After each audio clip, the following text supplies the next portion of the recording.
వంట చేయాలి. నల్లి కర్రీ తిన్నారా మీరు? Okay, let's do.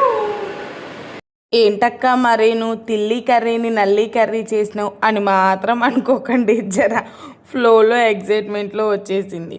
ఇక 3 ముక్కలు కూడా లేని దాంతో ఫ్రై ఏంటి అంటే నా ఒక్కదాని కోసమే అనమాట. మా ఇంట్లో వాళ్ళు తిల్లి కర్రీ ఎవరు తినరు.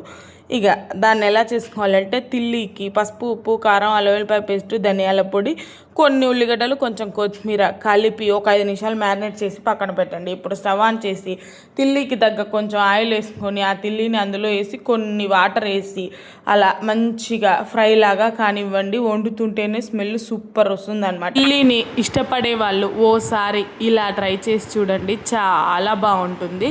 మరి కర్రీ ఎంత బాగున్నా ప్లేటింగ్ కూడా ఇంపార్టెంటే కాబట్టి అలా ప్లేటింగ్ కూడా చేసుకొని మంచిగా తినండి. ఎంత బాగుంటుందో, సూపర్ ఉంది కర్రీ. యాజ్ ఇట్ ఈజ్ మీరు కూడా ఇలా చేసుకొని ఎంజాయ్ చేయండి. Okay, bye.